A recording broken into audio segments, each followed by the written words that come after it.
오늘의 말씀은요, 다윗이 쓴 시예요.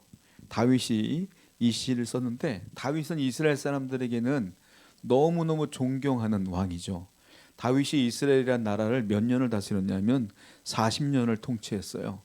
그러니까 우리나라로 말하면 우리나라 분들이 가장 존경하는 왕 중에 한 분이 세종대왕이잖아요.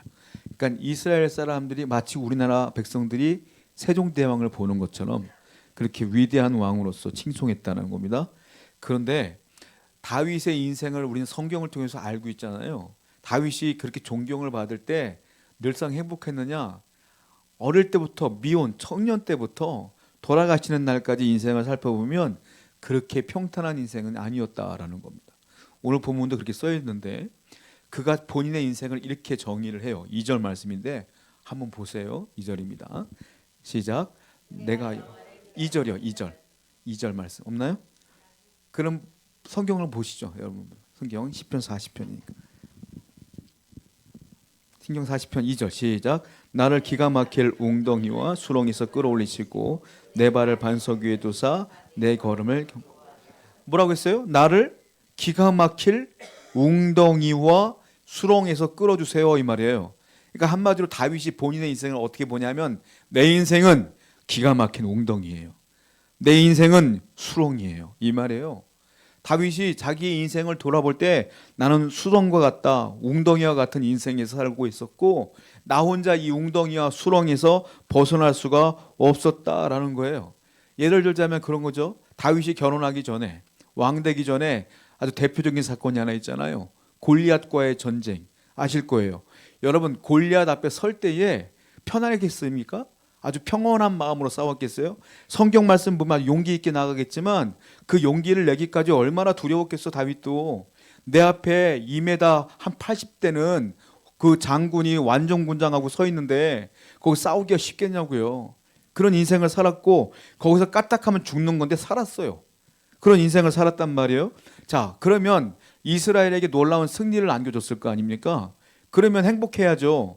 근데 장인이었던 사울 왕이 다윗을 질투해서 죽이려고 그래.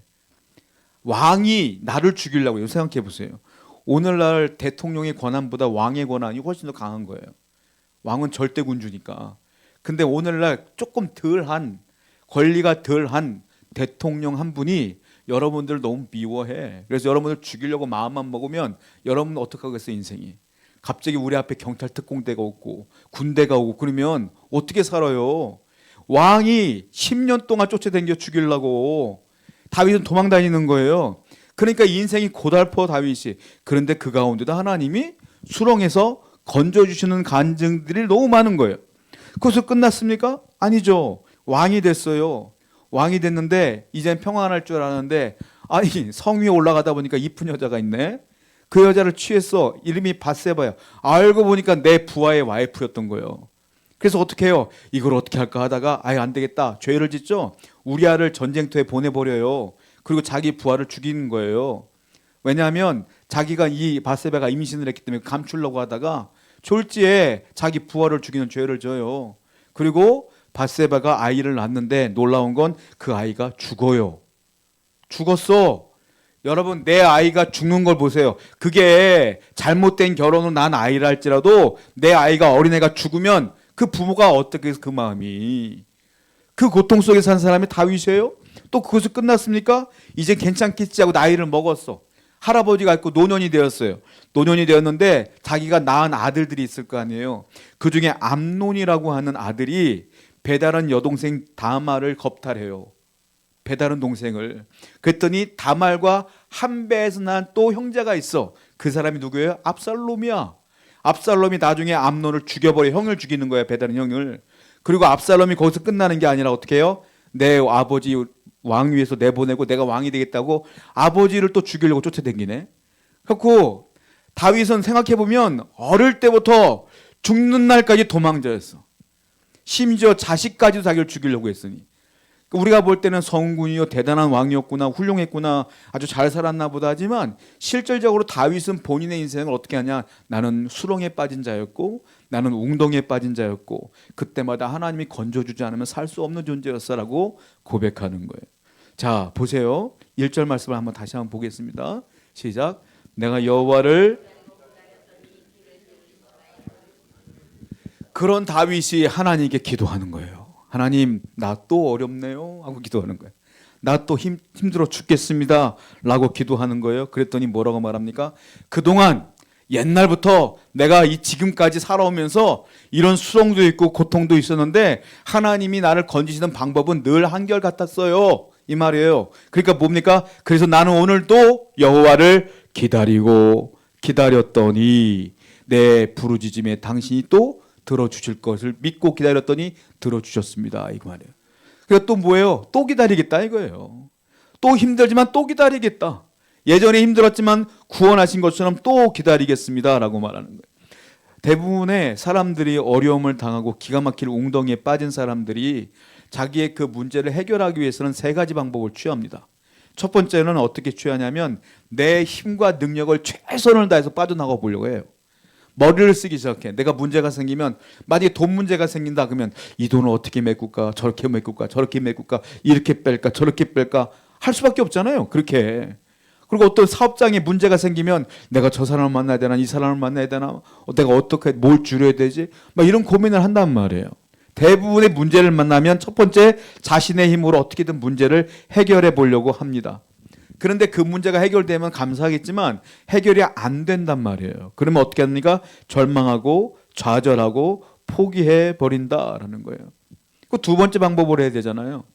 우리 사모님이 조개 잡는 걸 옛날부터 되게 좋아했는데 조개를 잡으러 가면 갯벌 들어가죠. 지금은 조개를 못 잡죠, 함부로. 옛날에는 그냥 바닷가 잡았어요. 특히 제부도 가서 많이 잡았던 것 같은데. 그 조개 잡으러 가면 갯벌이 들어가면 이게 못 빠져나올 때가 있어요. 쑥 들어가면. 그때 어떻게 해요? 나 좀 잡아줘요. 그래.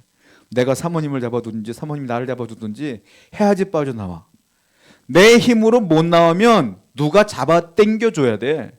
그게 두 번째 방법이에요. 그러니까 사람들이 내가 아무리 해보려고 했는데 안 돼. 안 되면 어떻게 돼요? 외부의 힘을 빌려요. 아무개한테 좀 얘기해볼까? 저 사람한테 좀 얘기해볼까? 제가 사역지가 옛날에 없을 때 당장 교회에서 나가라고 하는 거예요. 갈 데가 있어야지. 그러니까 내가 그때도 하나님께 기도는 하지만 당장 급하니까 저도 그러더라고요.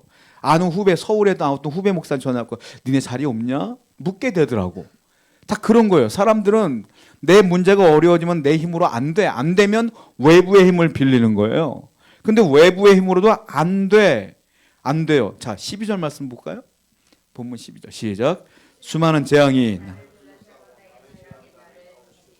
우러러 볼 수도 없으며 머리털보다 많음으로 내가 낙심한 나무.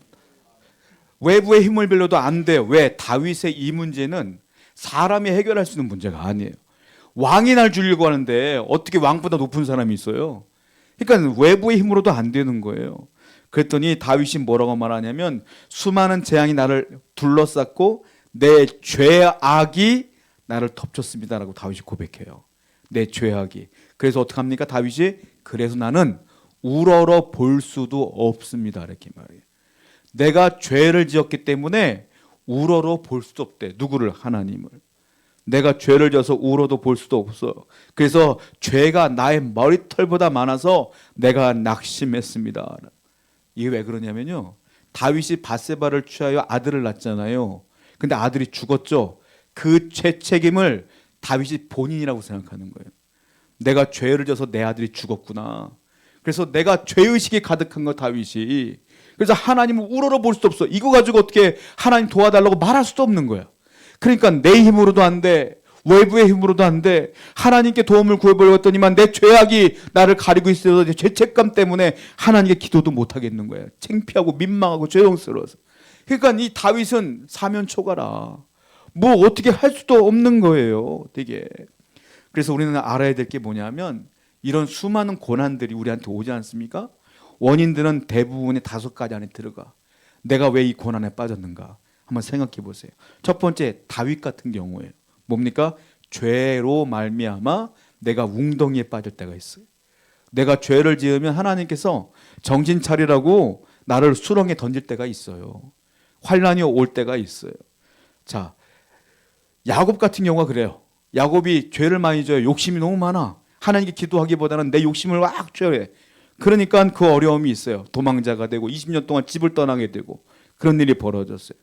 또 요나도 마찬가지예요. 하나님이 야 니느웨 가라 했는데 다시도 도망갔잖아요. 도망갔더니 물고기 뱃속에 3일 동안 있었고 그런 환란이 막 와. 죄를 지으면 그런 고난이 온다고요. 수많은 또 아담도 마찬가지예요. 선악과 먹지 말랬는데 선악과 따먹고 쫓겨났으니까 그때부터 어렵고 농사짓게 됐고 노동하게 되었고 땀 흘리게 되었고 어려움이 오는 거예요. 죄 때문에 여러분 가운데 어려움이 올 수가 있어요. 이때는 어떻게 해야 될까요? 간단해요. 내가 생각해 보는 거야. 고난이 오면 야, 이 고난이 내가 저번에 이 죄 때문에 그런가? 내가 저번에 이런 것 하나님께 말씀하지 못했던 것들이 있나? 고민해 보고 그런 죄가 생각나면 간단해. 뭐예요? 회개하면 돼 그냥. 하나님 죄송합니다. 그때 제가 죄송해요. 안 할게요. 하고 죄송하고 회개하면 그 문제 하나님이 해결해 주셔요. 그러니까 먼저 고난이 오면 먼저 자기 점검을 하셔야 돼요. 내가 어떤 죄를 지었는가 한번 생각해 보세요. 두 번째로 다 죄가 있다고 고난을 주는 건 아니에요. 두 번째는 하나님께서는 연단을 하기 위해서 나를 조금 성장시키기 위해서 아브라함을 시험하신 것처럼 내게 고난과 웅덩이를 줄 때가 있다라는 거예요. 자, 그럴 때는 어떻게 돼요? 간단해요. 그땐 기간이 필요한 거예요. 내가 아무리 생각해도 큰 하나님께 큰 죄를 짓지 않았는데 고난이 와요. 그러면 어떻게 됩니까? 기다리면 돼요. 그냥 간단해. 그냥 기다리면 돼. 이 고난이 끝날 때까지. 하나님께서 분명히 나를 성숙시키기 위함이며 뜻이 있을 거야 라고 문제가 있으면 그냥 기도로 참으면서 기다리다 보면 요셉처럼 좋은 날이 오고 다니엘처럼 좋은 날이 오고 아브라함처럼 좋은 날이 오는 거예요. 그러니까 믿음으로 잘 기다리시길 바랍니다.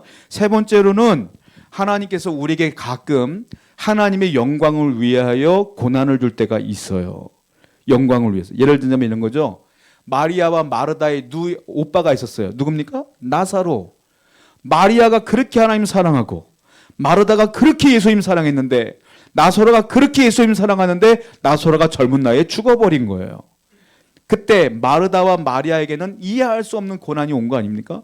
아니 주님을 그렇게 사랑했는데 예수님도 우리를 그렇게 사랑하시는데 왜 우리 오빠가 쓸데없이 왜 아무 문제 없이 죽어버리는 거야? 그 고난과 역경이 갑자기 오지 않습니까? 왜 그래요? 예수님이 직접 말했어요. 하나님의 영광을 위해서 그랬다고 그랬어요. 왜? 나사로가 살아나는 걸 보여줌으로 부활을 가르치고 많은 이들에게 영향을 끼치기 위해서 하나님께서 일부러 그러신 거라는 거예요. 나사로 살릴 때 일부러 늦게 가시지 않습니까? 그 때에 맞춰서 가시는 거야. 그러니까 하나님의 영광을 위해서 그럴 때가 있어요. 그럴 때 어떻게 될까요? 그냥 믿음을 가지고 그때는 뭐 해야 되냐면 기도하며 있는 거예요. 하나님 이 문제가 왜 있을까요? 기도하며 있는 거예요. 간단해. 죄가 있으면 회개하시고 죄가 없는데 문제가 있으면 기도하면서 기다리면 돼. 그러면 때가 되면 해결되어지고 때가 되면 기도의 응답으로 역사하실 줄로 믿습니다. 네 번째로는 우리에게 이런 문제가 있을 때 어떻게 되냐면 자발적으로 들어가는 문제가 있어요. 예를 들면 스데반 집사님 같은 분이에요. 복음을 증거하지 말라고 하는데 복음을 증거하다가 돌에 맞는 거예요. 이건 내가 선택할 수가 있어요. 죽지 않으려면 내가 복음 안 전하면 돼. 근데 주님을 위해서 내가 복음을 굳이 정하는 거야. 그랬더니 하나님께서 그에게 순교의 자리까지 인도해 줬고 사람들은 그를 죽인 거예요. 이거는 자발적으로 받는 고난이에요. 이거는 이럴 때는 어떻게 해야 될까요? 믿음이 흔들려서는 안 되고 그냥 나가는 거예요. 하나님이 뜻한 바가 있으면 그냥 나가는 거예요. 순교도 아무나 하는 거 아니에요. 여러분들 지금 순교하세요라고 할 사람이 누가 있어요? 저한테도 물어보면 못해.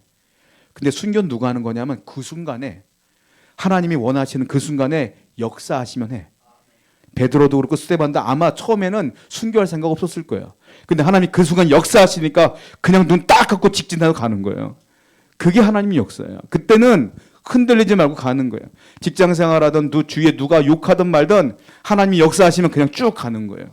그럴 때 하나님께서 역사하실 줄로 믿습니다. 또 하나 다섯 번째로는 우리에게 고난당하는데 이해할 수 없는 게 있어요. 하나님은 섭리로 인도하시는 거 믿죠? 우리를 섭리하십니다.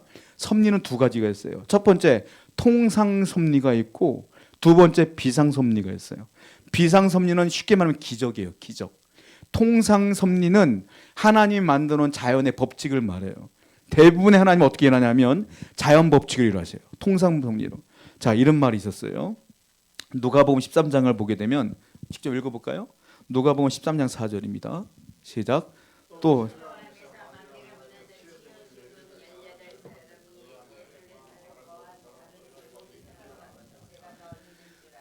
실로암에서 망대가 무너진 거예요. 한마디로 건물이 무너진 거예요. 무너져가지고 몇 명이 죽었냐면 18명이 죽은 거야. 근데 실로암 망대에서 죽은 18명은 하나님 믿는 사람이에요? 안 믿는 사람이에요? 다 믿는 사람이에요. 왜? 이스라엘 사람들이니까. 다 믿는 사람이에요. 근데 사람들이 그 18명이 죽었을 때 쑥덕쑥덕대기 시작해. 무슨 죄를 져서 그런 거야? 어떤 죄를 져서 그런 거야? 왜 저런 일이 벌어진 거야? 할 수 있겠죠. 근데 예수님 뭐라고 말하는 거야? 무슨 소리야? 이 말이에요. 그 18명이 다 죄를 졌다고? 다 죄를 졌게 돼 죽었다고? 아니야. 그니 이건 사고야. 이 말이에요. 사고야. 이게 통상섭리예요. 부실시공한 건물에 들어가 있다가 사고 당하는 것? 그거 통상섭리야 그냥. 내가 비가 막 쏟아지는 홍수 가운데 강가에 가서 낚시하다가 사고 나는 것? 그거 어쩔 수 없는 사고야 그냥. 내가 뭐 큰 죄를 져서 죽는 게 아니라 그 사고라는 거예요. 예수님께서. 이게 통상섭리예요. 비상섭리는 그중에 가끔 하나님께서 역사하시는 경우가 있지. 그거를 기적이라고 말하는 거고. 그러니까 여러분이 당하는 그 고난이 어쩌면 통상섭리일 수도 있는 거예요. 어쩌면. 그러면 어떻게 돼요? 아까 말씀드린 것처럼 그냥 하나님께 세 번째 방법을 택하면 돼. 고난당할 때 내가 해결하든지 아니면 남에게 부탁하든지 나머지 세 번째가 제일 중요한데 뭐예요? 하나님께 나아가는 거예요. 그러니까 문제가 생기면 어떻게 됩니까? 하나님께 나가면 돼요. 이게 세 번째 방법을 선택하시면 돼요. 하나님께 나가실 때에 역사하시는데 다윗이 그 방법을 선택한 거예요. 세 번째를. 자, 고백해 볼까요? 40장 11절입니다. 다윗이 이런 얘기를 해요. 시작. 여호와여 주의 긍휼을 내게서 거두지 마시고. 다윗이 원하는 건 세 가지예요. 첫 번째 뭡니까? 주의 긍휼을 내게서 거두지 말아주세요. 긍휼, 날 좀 불쌍히 여겨주세요. 이 말이에요. 또 하나, 주의 인자와 진리로 나를 보호하세요. 인자하시면 뭡니까? 하나님이 나를 사랑하시는 그 마음과 자비는 뭐예요? 하나님의 그 나를 긍휼히 여기는 그 마음들을 다 포함해서 긍휼, 인자, 자비, 진리 쭉 얘기하는 거예요. 그 모든 것들이 나를 보호해 주십니다. 또 13절도 보세요. 읽어봅니다. 시작. 여호와여 은총을 베푸사. 또 하나 원하는 게 있어 뭡니까? 주여 은총을 베푸사. 은총을 다른 말로 하면 은혜예요. 그러니까 한마디로 말하면 하나님 그냥 이 모든 문제가 있어도 사람이 볼 때 이 불가능해 보이는 모든 문제가 있어도 단순하게 하나님이 나를 사랑하시면 자비를 베푸시면 긍휼히 여기시면 은혜를 주시면 해결돼요. 이 말이에요. 그러니까 너무 간단해. 다윗이 볼 때는. 그래서 나 오늘도 하나님께 나아갑니다. 나를 또 불쌍히 여겨주세요라고 말하는 거. 17절 볼까요? 다윗이 뭐가 이렇게 힘들었을까요? 읽어봅니다. 시작. 나는 가난하고 궁핍하오나 나의 도움이시요 나를 건지시는 이시라. 나의 하나님이. 저는 이걸 보면서 이해가 안 됐어요. 왜냐하면 다윗이 뭐라고 말해요? 주여 나는 가난하고 궁핍합니다. 아, 왕인데 뭐 가난하고 궁핍해. 저는 이해가 안 되더라고요. 아니 왕인데 왜 가난해? 왕인데 왜 궁핍해? 근데 한 번 더 생각해보니까 이해가 돼요.